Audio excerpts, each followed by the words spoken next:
Welcome back. सब सवेरे पाकिस्तान आप देख रहे हैं और आज एक बहुत अहम दिन है। माजूर अफराद के साथ इजहार यकजहती के लिए पाकिस्तान समेत दुनिया भर में आज मनाया जा रहा है पीपल विद डिसेबिलिटी डे। बिल्कुल, और इस दिन के मनाने का मकसद खुसूसी अफराद की तकालीफ और उनके मुआशी और समाजी जो हुकूक हैं वो उन लोगों के लिए आगाही बेदार करना है। जो दूसरे लोग हैं उनको भी बताना है। स्पेशल अफराद को मुल्क का मुफीद शहरी बनाने के लिए इक़दामात करना है। ये सबसे अहम चीज़ है कि उनको मुफीद शहरी कैसे बनाना है। और इसके बारे में हमजा मुझे फिर वही सोच का मसला सबसे पहले, जब हम ये समझेंगे ये तो अल्लाह का अजाब है, ये तो आजमाइश है, ये तो हमारे गुनाहों की सज़ा है, तो डेफिनेटली फिर हम सज़ा को तो नहीं इम्ब्रेस करते ना, हम उसको तो नहीं उस तरह से उसके बारे में रिसेप्टिव होते या उसके बारे में हम दर्द होते या उसके बारे में कोई गौर व फिक्र करते कि कैसे आसानी की जाए। ये एक ऐसा गलत रवैया है जो बदकिस्मती से हमारे मुआशरे में मौजूद है। और ये मुख्तलिफ पढ़े लिखे लोग भी, समझदार लोग भी हमें इसकी वक्तन फ़वक्तन तकरार करते दिखाई देते हैं, जो बदकिस्मती है। और ऐसे बच्चों को अलहदा करते हैं अपने दूसरे बच्चों से, ये नहीं होना चाहिए। वैसे ऐसी फैमिलीज़ भी मौजूद हैं जो सबसे ज़्यादा अटेंशन फिर उस बच्चे को दे रही होती हैं और सबसे ज़्यादा अटेंशन शायद उसी बच्चे का हक भी होता है। हाँ, इसलिए कि अल्लाह ताला जो आजमाइश है ना वो उस शख्स की नहीं है, आजमाइश उनकी है जिनको अल्लाह ताला ने सब कुछ दिया है। अगर कोई टेस्ट है, कोई इम्तहान है और अल्लाह ताला की तरफ से, तो वो उनका है जिनको सब कुछ दिया है कि वो कैसे डील करते हैं उन अफराद के साथ जिनको अल्लाह ताला ने अपनी रज़ा और अपनी मर्ज़ी से मुताबिक वो कुछ नहीं दिया, जो कि बहुत सारे लोगों को दिया हुआ है। लेकिन इस हवाले से हम बातचीत करेंगे अपने रवैये और उनके क्या कुछ कर सकते हैं। हमारे साथ जाहिद असगर साहब मौजूद हैं, कंसल्टेंट ट्रेनर एंड कोच। एक लंबे अरसे से वो स्पेशल लोगों के लिए अपनी सर्विसेज दे रहे हैं। जाहिद साहब फरमाइएगा, हमारे मुल्क में जब हम बात करते हैं कि कितनी तादाद है स्पेशल अफराद की, और अक्सर हमने देखा है वो बेचारे प्रोटेस्ट करते दिखाई देते हैं। पिछले दिनों नाबीना अफराद ने यहाँ पंजाब में, यहाँ लाहौर में उन्होंने मॉल रोड पे धरना दिया हुआ था। मतलब वो कहते हैं हमारी तो सुनी नहीं जाती, हमारी तो मानी नहीं जाती। जी अस्सलाम वालेकुम फरा और हमजा, और आपके तवस्सुस से मैं जितने भी सुनने वाले और देखने वाले लोग हैं सबकी खिदमत में सलाम पेश करता हूँ।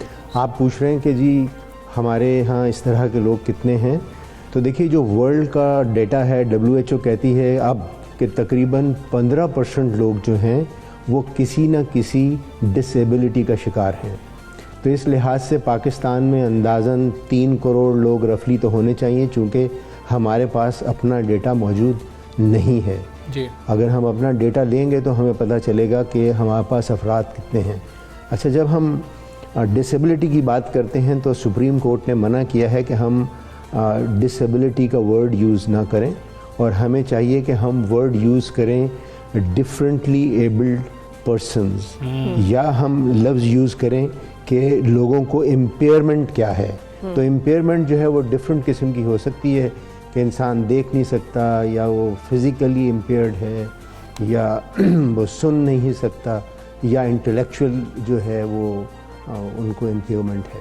जी बिल्कुल ठीक है। ये जो डिफरेंटली एबल पर्सन है, अगर इनकी बात की जाए तो हम बैरून ममालिक में देखें, बिल्डिंग बनाई जाती है, जहन में रखा जाता है कि ऐसे अफराद मौजूद हैं, इवेंट होता है तो देखा जाता है कि ऐसे अफराद मौजूद हैं। पाकिस्तान में ये स्ट्रक्चर इतना ज़्यादा क्यों नहीं आ सका? क्या हम इम्पॉर्टेंट ही नहीं समझते हैं? कैसे लोग भी हैं और इनको भी जाना होता है, बिल्डिंग्स के अंदर जाना हो तो हम देखते हैं कि उठा के लेके जाना पड़ रहा होता है, उनके लिए भी खासा मुश्किल हो जाता है और बड़ा बुरा लग रहा होता है। देखिए बेसिकली हमें ये देखना होगा कि हम एज अ सोसाइटी कैसे बिहेव करते हैं। तो कुछ जिम्मेदारियाँ तो मेरी, आपकी या सोशल जो लोग हैं उनकी हैं, और कुछ जिम्मेदारियाँ फिर गवर्नमेंट की हैं और वो अदारे जो कि इस तरह के स्ट्रक्चर्स को अप्रूव करते हैं। तो over a period of time हमने ये किया कि हमने ये रियलाइज़ ही नहीं किया कि इस तरह के जो दोस्त हैं, लोग हैं, अफराद हैं, उनके लिए हमें क्या करना चाहिए और किस किस तरह की जो है वो स्ट्रक्चर में चीज़ें होनी चाहिए जिससे जो हमारे ये डिफरेंटली एबल्ड लोग हैं वो उस तक पहुंच सकें और उनको एक्सेस वहाँ पे दी जाए।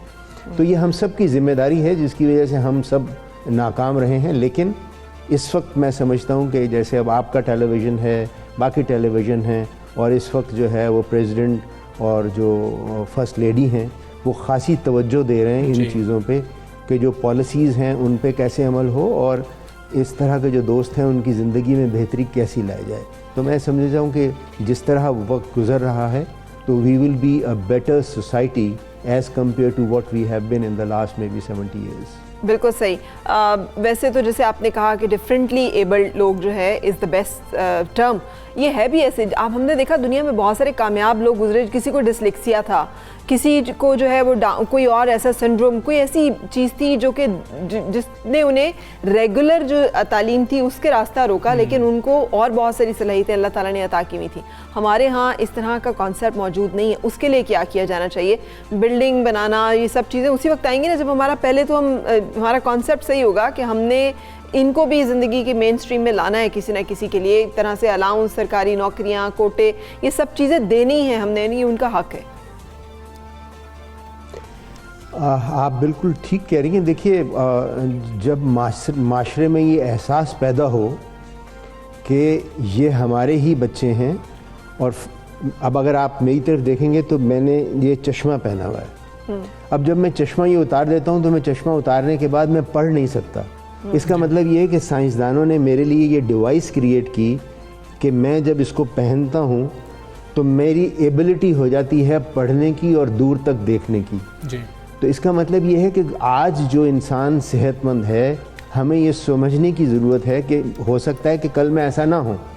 प्लस जिन लोगों में कोई ना कोई, हम जिनको हम डैप हजरात कहते हैं, और कोई इम्पेयरमेंट है, तो हमें एज अ सोसाइटी ये देखना होगा कि हम इन लोगों के लिए क्या करें जिसकी वजह से हम उनको माशरे में फ़ाल कर दें और उनको फाइनेंशियली सेल्फ रिलायंट बना दें।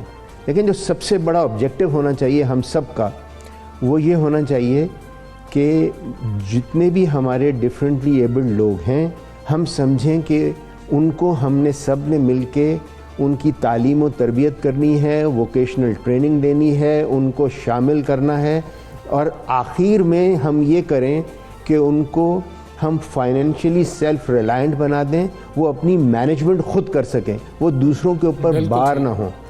तो इस सिलसिले में हमें 3-4 स्टेप्स पे काम करना है। एक, गवर्नमेंट का काम है कि गवर्नमेंट को वो पॉलिसीज़ क्या बनानी है जिसकी वजह से इनकी ज़िंदगी में आसानी क्रिएट हो, और वो जो डिफरेंटली एबल्ड जाके डिफरेंट जगहों पे करना चाहते हैं वो हो सके। मसलन कि इस डिसेबिलिटी सर्टिफिकेट बनाना है। अब डिसेबिलिटी सर्टिफिकेट बनाना है, उसके लिए उनको चक्कर लगाने पड़ते हैं, माँ बाप भी थक जाते हैं। तो क्या हम कुछ ऐसा करें कि वो डिसेबिलिटी सर्टिफिकेट जल्दी बन जाए जी? क्या हम कुछ ऐसा करें कि जो उनका SCNIC यानी स्पेशल कंप्यूटराइज जो है CNIC, वो हम कितनी जल्दी बना सकें, एक दफ़ा जाएं और वहाँ पे सारा कुछ उनके साथ हो जाए, बार बार चक्कर उनको ना लगाने पड़े। तो इस तरह की चीज़ें करने से होगा ये सिस्टम को आसान करना होगा इनके लिए। जाहिद साहब, बहुत शुक्रिया, आप हमारे साथ थे, इस अहम मामले पर हमारे से बात भी कर रहे थे और हमें बता भी रहे थे कि क्या चीज़ें होनी चाहिए इनके लिए। आपने एक अरसा ट्रेनिंग की है। हेयरिंग इम्पेयरमेंट और सेरेब्रल पाल्सी CP चाइल्ड जो होते हैं, ये मतलब आप देखिए हमारे पास इन बच्चों के लिए स्कूल्स नहीं हैं। अगर वालिदैन ने पढ़ाना हो तो डबल द फ़ी जो एक आम बच्चे की है वो यहाँ पे स्कूल्स में ली जाती है। हालांकि ये स्कूल ज़्यादा फ्री होने चाहिए, सस्ते होने चाहिए, ज़्यादा सहूलियात होनी चाहिए। लोगों को वॉलंटियर करना चाहिए अपना वक्त जाके कि वो वहाँ पे ऐसे बच्चों को वक्त दें, उनको उनके साथ खेलें, उनको टाइम दें, उनको एहसास दें कि हम कम से कम जो चीज़ दे सकते हैं मुस्कुराहट है और अपना वक्त है। मेरे उस्ताद हैं और वो PhD हैं और वो ब्लाइंड हैं, उनको नज़र नहीं आता, और वो पहले पाकिस्तानी ये डिफरेंटली एबल्ड पर्सन हैं जिनको भी मुझे पिछले हफ्ते पता लगा कि उनको जर्मनी में स्कॉलरशिप मिला पोस्ट डॉक के लिए। पाकिस्तान के पहले वो ऐसे हैं। तो जो कर रहे हैं कोशिश, उनको भी सराहा जाए। मैंने उनकी ज़िंदगी देखी है, बहुत मुश्किल ज़िंदगी थी, लोग पता नहीं कैसी कैसी बातें करते थे। खैर, हम एक ब्रेक की तरफ चलते हैं।